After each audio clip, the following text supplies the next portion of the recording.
దువ్వాడ శ్రీనివాస్ గారు, ఈ 45 రోజుల్లో 36 హత్యలు, 300 మందిపై హత్యాయత్నాలు, టీడీపీ నేతల వేధింపులు తాళలేక 35 మంది ఆత్మహత్య, 560 చోట్ల ప్రైవేటు ఆస్తులు, 490 చోట్ల ప్రభుత్వ ఆస్తులు ధ్వంసం, అరాచకాలు భరించలేక ఊళ్ళు వదిలి వెళ్ళిపోయినటువంటి కుటుంబాలు 2700.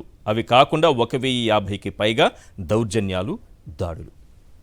ఇవి అసెంబ్లీలో ప్రశ్నించాల్సిన అవసరం ఉందా లేదా? శాంతి భద్రతల్ని పరిరక్షించాల్సిన బాధ్యత ప్రభుత్వంపై ఉంది అని నిలదీయాల్సినటువంటి అవసరం ఉందా లేదా? ఈరోజు అసెంబ్లీ బయట ఏం జరిగింది అక్కడే మీరున్నారు.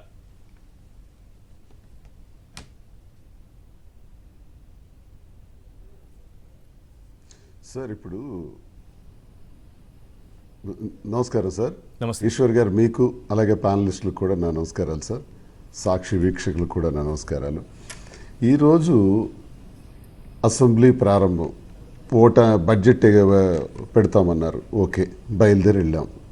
మా నాయకుడు వైఎస్ జగన్మోహన్ రెడ్డి గారితో పాటు 41 మంది ఎమ్మెల్సీలు, ఎమ్మెల్యేలు అందరూ కలిసి వెళ్ళి మేము మా గళం మేము విప్పాలి, మా మాట మేము చెప్పాలి అనుకుంటే మాకు ప్రధాన ద్వారం దగ్గరే ఆపేసి అత్యంత దారుణంగా ఇటీవల రాష్ట్రంలో ఈ 45 రోజులుగా జరుగుతున్నటువంటి హింస, మారణకాండ, దాష్టికం, ఈ దౌర్భాగ్యమైనటువంటి పరిస్థితులు చరిత్రలో ఎప్పుడూ కని విని ఎరుగని రీతిలో జరిగినటువంటి ఈ దౌర్జన్యాల్ని మేమందరం నిరసిస్తూ మాట్లాడాలి అని మేము నల్ల కండువాలు కూడా వేసుకుంటూ నిరసన తెలియజేస్తూ వెళ్ళి మేము కొన్ని పాపర్స్ను కూడా ఈ మధ్య జరిగినటువంటి హింసాకాండను కూడా మీరు ఇప్పుడు చెప్పినట్టు అవన్నీ కూడా ప్రదర్శిస్తూ వెళ్ళాం.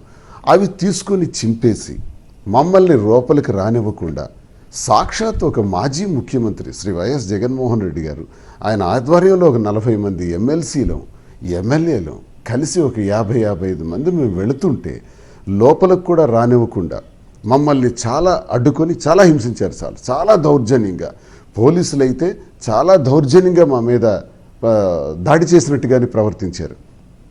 దిక్కుతోచని స్థితిలో మేమందరం నినాదాలు చేసాం, కూర్చున్నాం, మాట్లాడాం, నచ్చజెప్పాం. మేము హౌస్లోకి వెళ్ళాలని ఎంత చెప్పినా కూడా వినిపించుకోని పరిస్థితిలో మధుసూదన్ రావు అనేటటువంటి ఒక డిపార్ట్మెంట్, ఒక పోలీస్ చాలా అసభ్యకరంగా మా చేతుల్లో ఉన్నటువంటి కాగితాలన్నీ కూడా చేసుకొని చింపేయటం వల్ల మేము ప్రదర్శిస్తున్నటువంటి ఇంతవరకు జరిగినటువంటి హింసను ప్రేరేపించినటువంటి ఈ కూటమి ప్రభుత్వం తాలూకు అగత్యాలన్నింటినీ కూడా మనం ప్రదర్శిస్తున్నటువంటి సందర్భంలో మమ్మల్ని అందరినీ అత్యంత దారుణంగా అక్కడి నుంచి వెళ్ళగొట్టడానికి ప్రయత్నించడానికి వాళ్ళెవరు? మేము ఒక సభ్యులుగా మేమందరం వెళ్తుంటే, మా నాయకుడు ఆధ్వర్యంలో మేము వెళ్తుంటే మమ్మల్ని లోపలికి రానివ్వకుండా ఆపటానికి వాళ్ళెవరు అని నేను అడుగుతున్నాను. చాలామందికి దెబ్బలు కూడా తగిలినాయి సార్. చాలామంది తోపులాట్లో ఇబ్బంది కూడా పడ్డారు, కింద పడిపోయినారు ఒకళ్ళిద్దరు. ఇంత దారుణంగా ప్రవర్తించవలసినటువంటి అవసరం ఏంటి సార్? అంటే రాష్ట్రంలో అధికారంలోకి వస్తే రెడ్ బుక్ రాజ్యాంగాన్ని అమలు చేస్తామని చెప్పినటువంటి మీరు ఈ హత్యలేంటి, ఈ హింస ఏంటి, ఈ పోలీస్ దాష్టికం ఏంటి?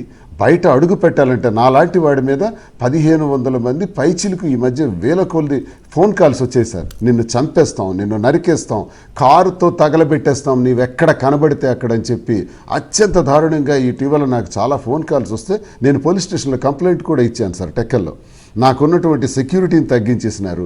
అలాగే చాలా ఇబ్బందులు పెడుతున్నారు సార్. మాకున్నటువంటి వ్యాపారాలపైన దాడులు చేశారు. ప్రతి వైఎస్ఆర్ కాంగ్రెస్ పార్టీ కార్యకర్త పైన కూడా దాడులు ప్రారంభించారు. ప్రతి దగ్గర కూడా హింసిస్తున్నారు, చంపేస్తామంటున్నారు. అధికారం అంటే చంపటమా? అధికారం అంటే హింసించటమా? మీరు ఎన్నికలకు ముందు ఇచ్చినటువంటి ఏ మాటలైతే చెప్పారో, మేనిఫెస్టోలో ఏవైతే చెప్పారో అవి అమలు చేయలేక ఈరోజు బడ్జెట్ సార్, ఈశ్వర్ గారు మరో ముఖ్యమైన విషయం చెప్పాలి. బడ్జెట్ అన్నది మన రాష్ట్ర చరిత్రలో ఎప్పుడు కని విని ఎరుగని రీతిలో ఈరోజు జరిగేది. మీకు చారిత్రాత్మకమైనటువంటి విషయం నేను తెలియజేయాలి. ఓటాన్ అకౌంట్ ఏంటి సార్ బడ్జెట్? ఎందుకు సార్ ఫుల్ బడ్జెట్ పెట్టరు? ఫుల్ బడ్జెట్ పెట్టడానికి ఎందుకు మీకు ఆలోచించారు? అసలు అంతర్మదన, అసలు దీనిలో ఆంతర్యం ఏంటి? 3 నెలల కోసం ఎన్నికలు వచ్చినాయి కాబట్టి ఎస్ ఓటాన్ అకౌంట్ బడ్జెట్ పెట్టారు. మళ్ళీ ఇప్పుడు 4 నెలలకు పెడతారా? అంటే దీని అర్థం ఏంటంటే సార్, వాళ్ళు ఏదైతే మేనిఫెస్టోలో మాటలు చెప్పారో అవన్నీ అమలు చేయకుండా తప్పించుకోవటానికి ప్రతి విషయంలో కూడా శ్వేతపత్రాలను విడుదల చేస్తూ ఒకవైపు, మరోవైపు బడ్జెట్ని ఓటాన్ అకౌంట్ బడ్జెట్ ఎందుకు ఫుల్ బడ్జెట్ పెట్టలేపారు? దమ్ముంటే సమాధానం చెప్పమనండి సార్. ఏ విశ్లేషకుడికి కానీ, ఏ విమర్శకుడికి కానీ, ఏ తెలుగుదేశం కార్యకర్తకు కానీ ఈరోజు బడ్జెట్ పెట్టనటువంటి చరిత్ర రాష్ట్ర చరిత్రలో మొట్టమొదటిసారి వచ్చింది సార్. దీన్ని మేము వ్యతిరేకిస్తాం, దీన్ని మేము ప్రశ్నిస్తున్నాం. మాకు జరిగిన అన్యాయాన్ని గవర్నర్ గారు బడ్జెట్ సమావేశంలో ఓటాన్ అకౌంట్ ఏంటి అలా పెట్టడం వల్ల ఓటాన్ అకౌంట్ పెట్టి సార్, వాళ్ళు ఏదైతే అమ్మఒడి ప్రతి బిడ్డకి ఇస్తామన్నారు, అవును, ఇప్పుడు ఏదైతే వాళ్ళు మా మేనిఫెస్టోలో మాటలు చెప్పినారో, వాళ్ళు వాగ్దానాలు ఇచ్చారో, ఆ వాగ్దానాలను అమలు చేయాలంటే బడ్జెట్ ఎలకేట్ చేయాలి. బడ్జెట్ ఎలకేట్ చేయాలంటే ఈ మొత్తం బడ్జెట్లో ఫుల్ బడ్జెట్లో పెడితే ఫుల్ బడ్జెట్లో అవన్నీ చూపించాలి. అవన్నీ చూపించకూడదు.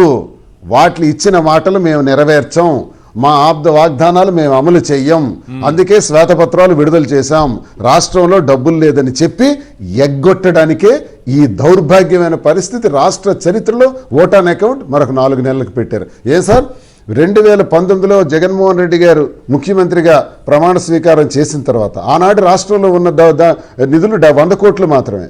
100 కోట్ల నిధులు ఉన్నప్పుడు జూన్ 12వ తారీఖున వారు బడ్జెట్ సమావేశాలు పెట్టి ఫుల్ బడ్జెట్ పెట్టారు. పెట్టి ప్రభుత్వ పరిపాలన కొనసాగిస్తూ ఇచ్చిన ప్రతి ఒక్క మాటని అమలు చేస్తూ రాజకీయాలకు అతీతంగా ప్రభుత్వ పథకాన్ని 99% మేనిఫెస్టోని 5 ఏళ్లలో అమలు చేసినటువంటి ధీరోదాత్తుడు జగన్మోహన్ రెడ్డి గారు, మా నాయకుడు. ఏమయ్యా మీకు చేత కాదా? మీకు ప్రభుత్వం ప్రజల అధికారం ఇస్తే శ్వేతపత్రాలు విడుదల చేయమని ఇచ్చారా? శ్వేతపత్రాలు విడుదల చేయాలని మీకు కోరారు. ఈరోజు శ్వేతపత్రం విడుదల చేస్తున్నారు. మీరు మేనిఫెస్టోలో లేనిపోని అబద్ధాలు చెప్పి ప్రజలకు అపోహలు చెప్పి లేనిపోని అపోహలు సృష్టించిన మీకు ఆనాడు తెలియదా ఈ రాష్ట్ర బడ్జెట్ పరిస్థితి? ఆ రోజు తెలియదా? మీరు జగన్మోహన్ రెడ్డి గారు ఇచ్చిన మేనిఫెస్టోలో రాష్ట్ర బడ్జెట్కి అనుకూలంగానే ఇవ్వటం జరిగింది. అది కాదని మీరు ఇష్టానుసారంగా ఇచ్చినటువంటి వాగ్దానాలు ఆ రోజు మీకు బడ్జెట్ విషయం తెలియదా? రాష్ట్రంలో ఆర్థిక పరిస్థితులు తెలియదా? ఈ రోజు మాత్రం మీరు శ్వేతపత్రాలు విడుదల చేస్తారా? శ్వేతపత్రాలు విడుదల చేసి ఓటాన్ అకౌంట్ పెడతారా? మోసం, దగ. ఈ రోజు అసెంబ్లీ సాక్షిగా ప్రజలకు మోసం చేశారు సార్. కోటాను కోట్ల మంది ప్రజలకు అన్యాయం చేశారు సార్. సభకెళ్ళి ప్రశ్నిస్తామంటే మమ్మల్ని అడ్డుకున్నారు సార్. మా నాయకుడు ప్రతిపక్ష పాత్ర పోషించాలంటే ఆ హోదా ఇస్తారా ఇవ్వరా అది ప్రశ్నించాం. స్పీకర్ గారి ముందు మా తాలూకా లెటర్ ఉంది, దానికి సమాధానం ఈ రోజు వరకు లేదు. ఏం చేయాలి మేము? సభా సమయం మాకు ఇస్తారా లేదా? మా నాయకుడికి మైక్ ఇస్తారా లేదా? మాట్లాడడానికి సమయం ఇవ్వకపోతే మేము ప్రధాన ప్రతిపక్ష పాత్ర ఎలా పోషించాలి? ప్రజల పక్షాన్ని గొంతు ఎలా మాట్లాడాలి? How can we speak voice for the voiceless people? Jagan అన్న ఎప్పుడూ చెప్పారు, వాయిస్లెస్ పీపుల్ గురించి మేము మాట్లాడాలంటే మీరు ఇస్తున్నటువంటి రోల్ ఏంటి? ఎందుకు మాకు సమాధానం చెప్పట్లేదు? ఇవన్నీ ప్రశ్నిస్తామంటే పోలీసులను పెట్టి మమ్మల్ని బయటికి తోయిస్తారా? మమ్మల్ని హింసిస్తారా? మమ్మల్ని చంపేస్తామని చెప్తారా? రాష్ట్రంలో అరాచకాలు సృష్టిస్తారా? విధ్వంసం సృష్టిస్తారా? ఏమిటి దాష్టికాలు? ఇది ప్రశ్నించాలంటే మమ్మల్ని మీరు బెదిరిస్తున్నారు. ఇది అన్యాయం సార్. దీన్ని మేము తీవ్రంగా, ఒకటి, మీరు ఏ ఇబ్బందులు చేసినా, ఎన్ని ఇబ్బందులు పెట్టినా రాష్ట్రంలో జరిగినటువంటి హింసాకాండని జాతీయ స్థాయిలో తెలియజేయటానికే 24వ తారీఖున మేమందరం ఢిల్లీ వెళుతున్నాం సార్. వైఎస్ఆర్ కాంగ్రెస్ పార్టీ నాయకులు, ఎమ్మెల్సీలు, ఎమ్మెల్యేలు, మాజీ ఎమ్మెల్యేలు, మాజీ మంత్రులు, జిల్లా పార్టీ అధ్యక్షులు అందరం కలిసి ముక్కుముడిగా వెళ్ళి ఢిల్లీలో మా నాయకుడు వైఎస్ జగన్మోహన్ రెడ్డి గారి నాయకత్వంలో వెళ్ళి రాష్ట్రపతి గారిని, ప్రధానమంత్రి గారిని కలిసి ఈ రాష్ట్రంలో ఉన్న విధ్వంస కాండని ప్రతి ఒక్కటి కూడా జాతీయ స్థాయిలో తెలియజేసి రాష్ట్రపతి పాలన విధించాలని కోరబోతున్నాం మేము.